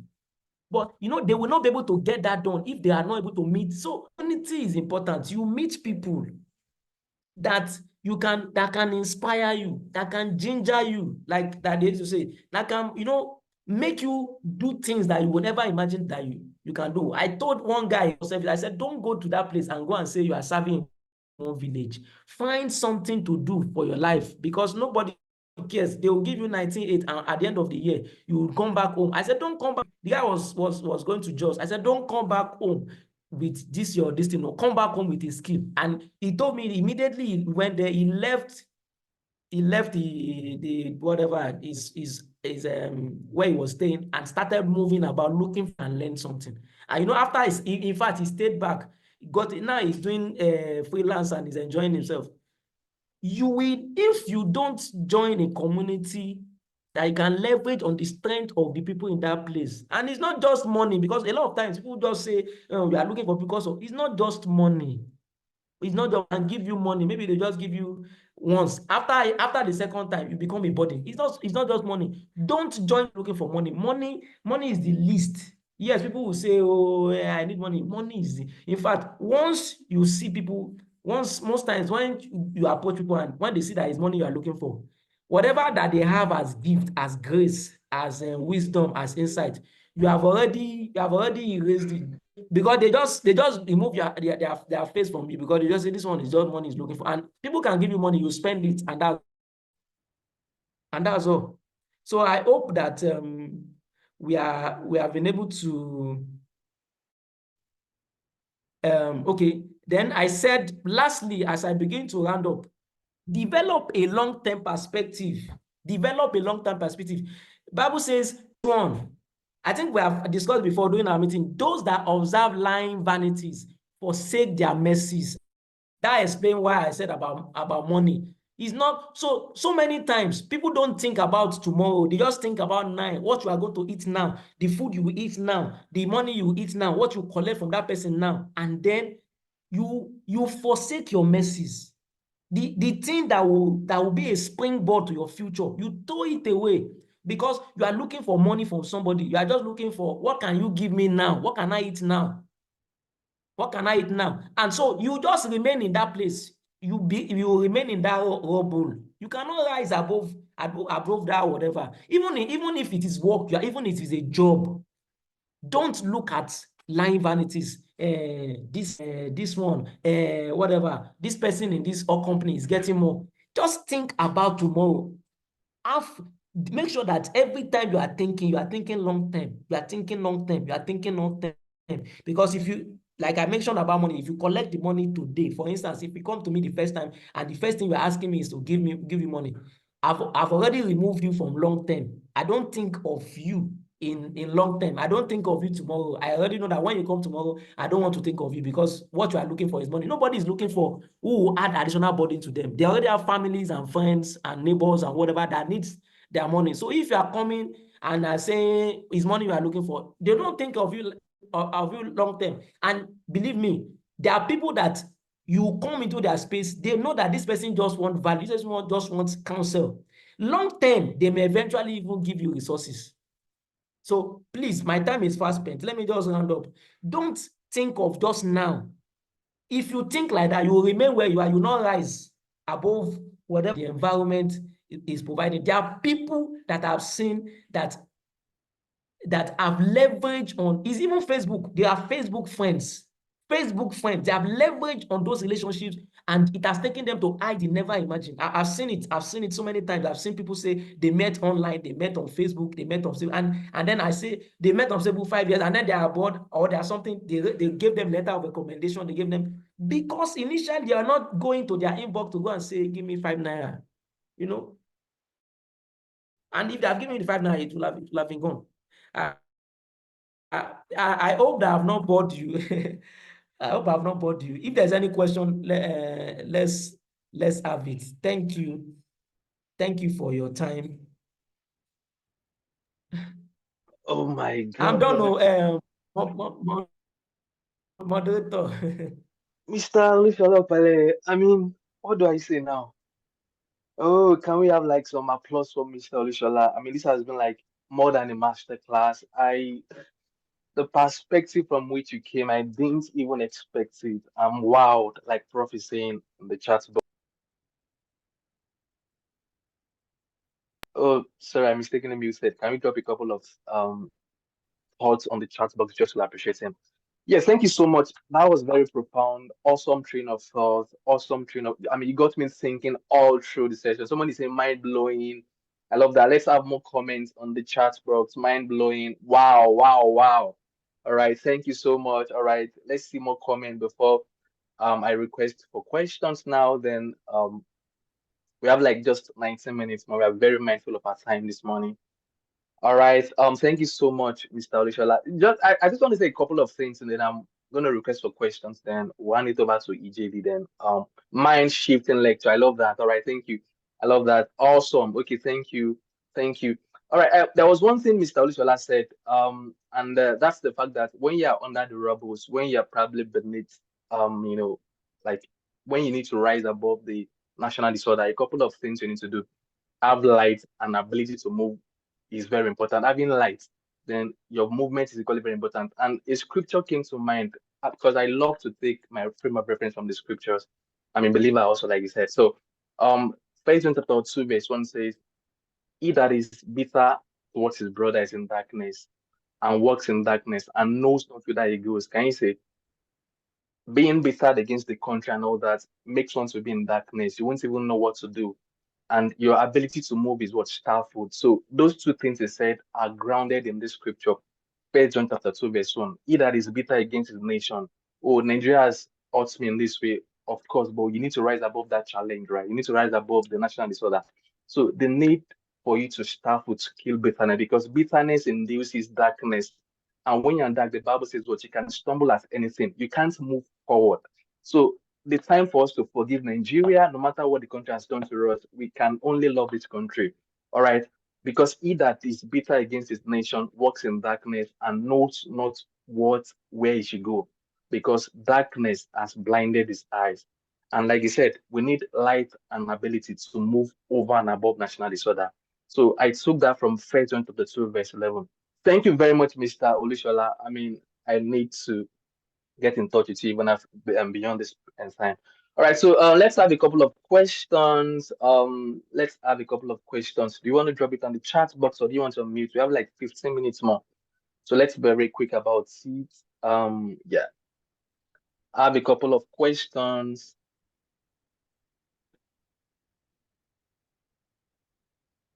Anyone on the chat box yet? Oh, bottom pot. I love that. Someone is saying the bottom pot was just wow, so educative and instructive. My God, I mean, this has been a master class for me. Master class for me. Any question from anyone? You can unmute and just ask a question, or you can drop it on the chat box, or send to me personally also if that works for you.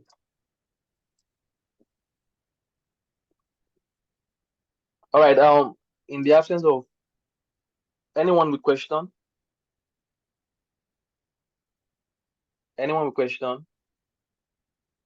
All right. So let's do Now this we now. just look at the questions that were asked initially that on the doing while we were filling the forms. Okay. Yeah. Good. Let me run through that now. Thank you so much for that. The first is how do I keep up with personal development even when I spend a lot of time at my job? That's the first question. Do you want me to run through all the questions now, or you want to take them one by one? Yes, please. Let's just run through them so that we'll just answer everything together. Okay, how do I keep up with personal development when I have to spend a lot of time on job? Then how do I develop myself and generate more income this season? And the type of assets will acquire. Okay, then how do I discourage our youth from social vices like drug, prostitution, betting, and online fraud? How do we limit the impact the decadent society on how do we limit the impact of decadent society on personal development? Knowing the impact of the environment on personal development. Okay, so then what's the role of the next generation? That's the teenagers in nation building. Those are the questions. Did you get there? Yes, I even have them here. So Okay. I think very quickly is prioritize the things that are important to you. Yes, people don't have time, but people will have time for what is important to them. So if you want to develop, you want to develop yourself, I know that maybe you may be spending a lot of time at work, but that means that you need to now remove excesses, whatever that you know that is not really, you don't really have to do, you don't do it. The place you don't have to go, you don't go, just for the sake of developing yourself. If you can prioritize your time, prioritize the activities you are involved in, no matter what, even if it's just 1 hour every day, you can get something done. And how do development, how oneself and how to generate more income? I think the first thing is to know what you really, really want. Because if you don't know what you really, really want, you can do a lot of things that will not add to you. So that's why I mentioned, I talked about purpose, I talked about, so what do you want? When you have been able to determine what you really, really want, and then because you don't have all the time, and that's another importance of mentoring. You can get to meet people who are already doing what you want to do. They can tell you how to get there faster. Somebody said the reason why I'm able to see far more than my mate is because maybe I'm sitting on the shoulder of people that have gone ahead of me. So if you are sitting on the shoulder of your elders, you can see further. People that have done what you want to do, they've been there. So you will not make the mistakes they've made. They will just tell you this is how to get there faster, and it helps you. It helps you, save you resources, saves you time. And then how to generate money, it depends on the income that you have, and it depends on the and the skills that you have. Because I can't say this is what you must do to generate income.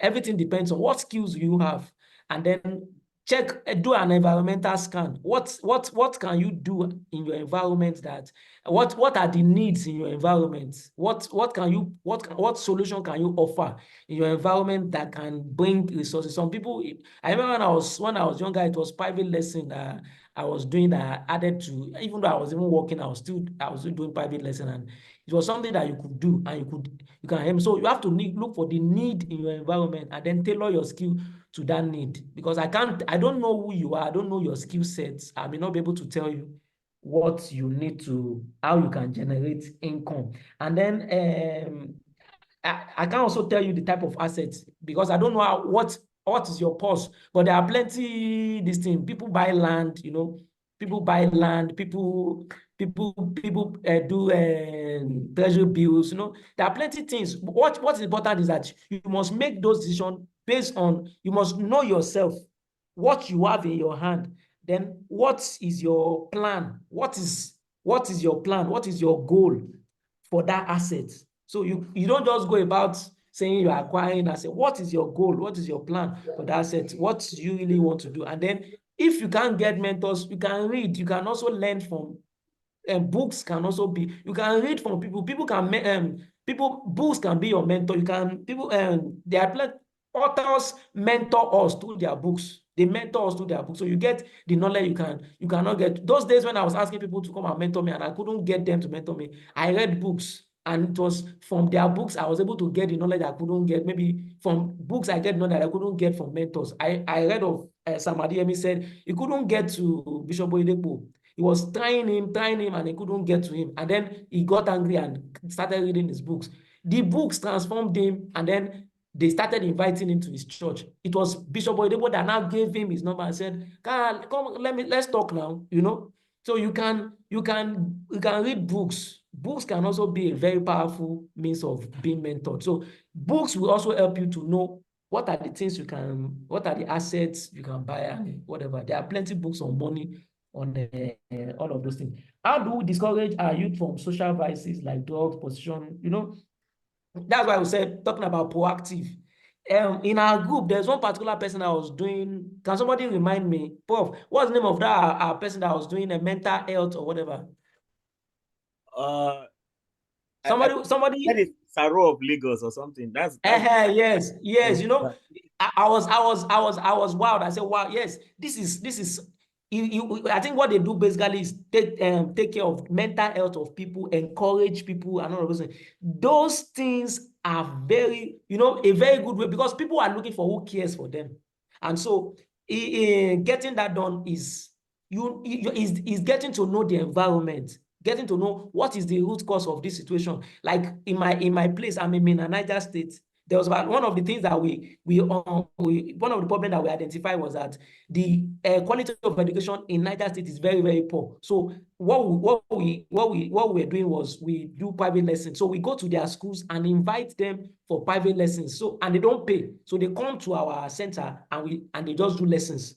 And we saw that there was somebody that was in SS3, was attending a public school, SS3 public school, and he could not do just simple maths that a JSS1 will do. So another JSS1 student from a private school was able to solve it, but this person in SS3 could not solve it. So we identified that problem, and it was one of the things that we're addressing. And it is in addressing how do we now bring in. So while they come to us, we now talk to them about vices, drug abuse, we talk about sexual immorality, we talk about, but the hook, the whatever was education. We brought them in with education, and then we're able to. So you must be able to offer a value. You can't just enter and say, don't do drug, don't do. You must be able to offer something. What value? Like that other person, it was just mental health. So they go, maybe give, visit, and all of those things. And then when they see that these people care, they are able to draw them in, and then they can make more impact. How do we limit impact, decadent society on personal development, knowing the impact on, how do we limit the impact of whatever? I think most times, more of it is that do the ones you can do. I can tell you for free, even in my own organization, there are things I see that sometimes beyond me. I know that I cannot do anything about it.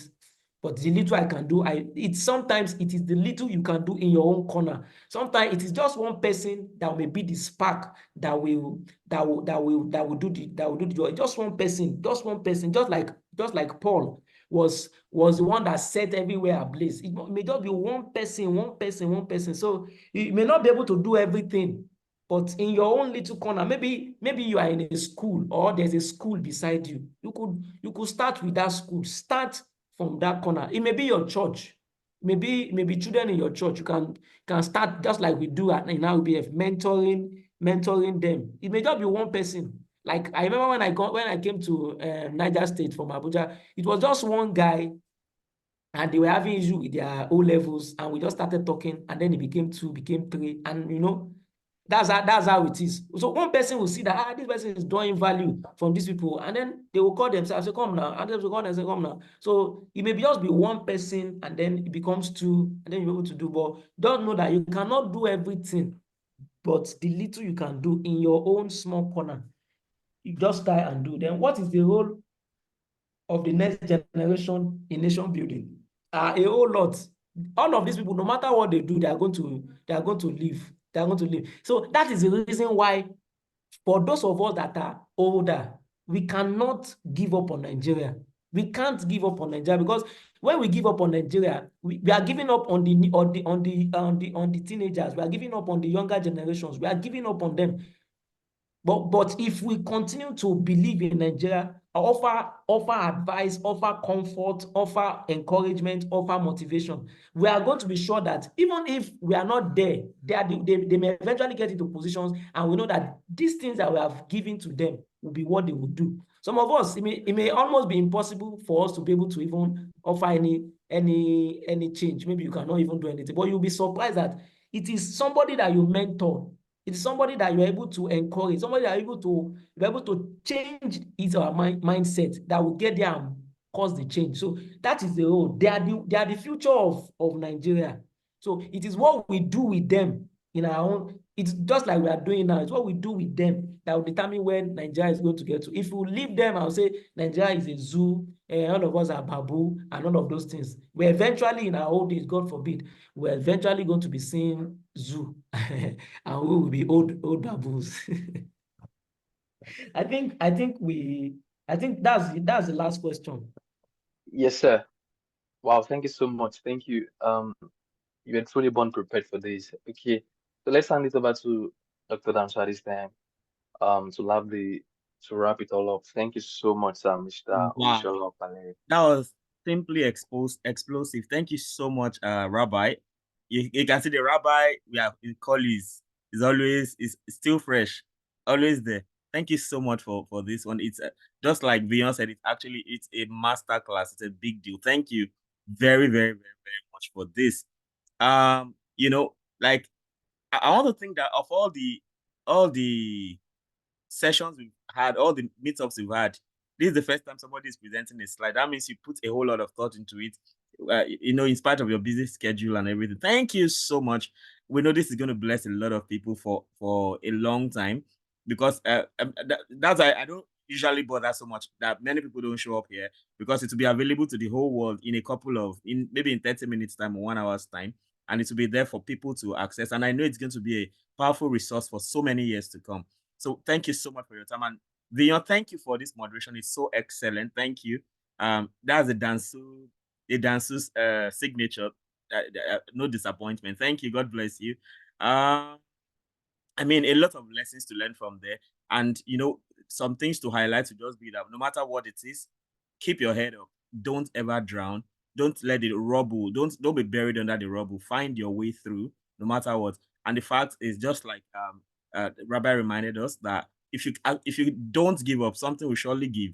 That's my mantra, and it works all the time. It works all the time. Never keep your head down. Never, never, never, never keep your head down. Never keep your head down. And I know I've been in that place where there's no money, there's nobody you can call to, and everything. You're just by yourself, and then you are all that you have. And of course, we can't quit talking about God. It's always we always get into this conflict of saying, should I mention Jesus? Should I mention God? But sincerely, remove that part, and all these stories would not be in place anymore. All the whole story will go, because Father Matikuka was talking at a platform in just on June 12th, right? And it was like, it is religion that keeps the poor from killing the rich. Because I mean, people keep talking down on Christianity and things like that, but I mean, if you remove that from Nigeria, the disorder will escalate. The disorder will be significantly escalating. Of course, we have all brands of Christianity: the good, the bad, and the ugly. But it has a role it is playing in actually giving a sense. In fact, if you're looking for excellence, go to the church. Like, you see organization running smoothly, even within the same Nigeria that is disorderly, and the church has really raised, all this talk we are saying, right? The church has really done a lot in giving us an alternative to what we see. In fact, I mean, to a large extent, all of us can agree that the political structure has been a failure for a very long time. So, but I mean, you have places like the church still mentoring us, teaching us confidence, teaching us to stand in front of people, teaching us that when you fall down, you can get up, and then you are down, and a scripture just comes, and then that just lightens up your day, and you have one more day to go, and then that one scripture can just keep you going for 5 years, and then the lows tend to come again. You get another word, or somebody just calls you up and just tells you something, and that makes all the difference. I mean, so that means that we don't have to give up, no matter how gloomy it may seem, no matter how dark it may seem. You have something to hold on to, and in no time you'll be surprised how high you can rise. And once you rise, you can now also be able to be in a position to help others. Now, the fact is, if you get buried under the rubbles, you won't be of any use to yourself or to anybody or to the nation. So stay up. Thank you so much, everybody. Can't wait to see you again in the next virtual meetup. That'll be in July. I'll go check up. Very soon we'll start rolling out the notice for that. Actually, when this topic was actually suggested to be something like around dealing with the anyhowness in Nigeria. I know Viyon was one of the people that came up with that topic, like dealing with the anyhowness of Nigeria. So I felt that was going to be somehow, especially in these days, that somebody can just come and say, "Oh, you are demarketing Nigeria" and things like that. Our aim is not to demarket Nigeria, but if we must solve the problem, we have to keep our head up as individuals so we can solve the problem as a collective. Thank you once more. See you when next we have this virtual meetup. And of course, if you have people that want to join RBF, I'm very sure that there have been so much impact than what we can even quantify. There are silent people there who are learning a lot and are getting things done in their lives. And years down the line, I know we're going to see so many of these testimonies. So if you have a friend, of course, it's for boys 18 to 40. And of course, can I call a 40-year-old boy? We call it RBF, it's boys, right? But then that's just the name, right? But we know it's for men, basically. And of course, if you're above 40 and you want to mentor people on the platform, we are very open. We like to have our mentors all the time. And one of our goals, again, is we want to raise as many authors as possible. And that is happening already. So if you want to be an author, you can talk to me, and maybe we can co-write a book, and once we co-write a book together, you have the confidence to write your own book. And of course, you can move. I think we have hacked the whole writing thing, so we have a secret we can share with you, and that is working. But that's why somebody can tell you that in the next 3 months, his book is coming, because we have found something that works. I can keep talking. Let's go. Thank you. Thank you so much. Thank you. Yeah, can we show our face thing? The usual show your face thing before we go? Yeah, let's just show our faces for like a minute, so that it will be on record for generations to come. Yeah, good to see you. Thank you, Viyon, for the moderation. Thank you, Michael. Just thank you. I mean, I was surprised to hear just. Thank you, my Baba Oluwagbenga Fakonyi. Thank you, co-mathematician Oluyofe. Thank you, Mr. Olumide and Mrs. Olubukola Sholate. Thank you very much for joining us. Our speaker, what shall I say? God bless you. God bless you. Like, I don't even know how to say the God bless you. You are so blessed. My namesake and my city sake, if there's anybody like that, Emmanuel Ikechi. Yay. Opaleye, sister, God bless you. I think I've mentioned everybody's name. Thank you for this big one. That my regards to Mama Janet. Thank you for offering us your husband. We don't take it for granted. Like his life is being poured out to us as an offering, and there'll be replenishment, plenty. Amen. In Jesus' name. Have a great time. God bless you. It feels like we shouldn't go again. Thank you. The Miami people, God bless you. Thank you. Yeah, thank you, sir. All right. Shout Bye. out to Mrs. Sholate. Mr. Bukola Sholate. Sholate. Before she Always come have back everyone again. joining us, and it's such a blessing to have them. I've been spice of things. Yes. Thank you so much for coming, man. Thank you so much. Yes, ma'am. Thank you. All Thank you right. so See much, you. sir. I've said see you like 7 times or so now, right? Let's go. Thank you.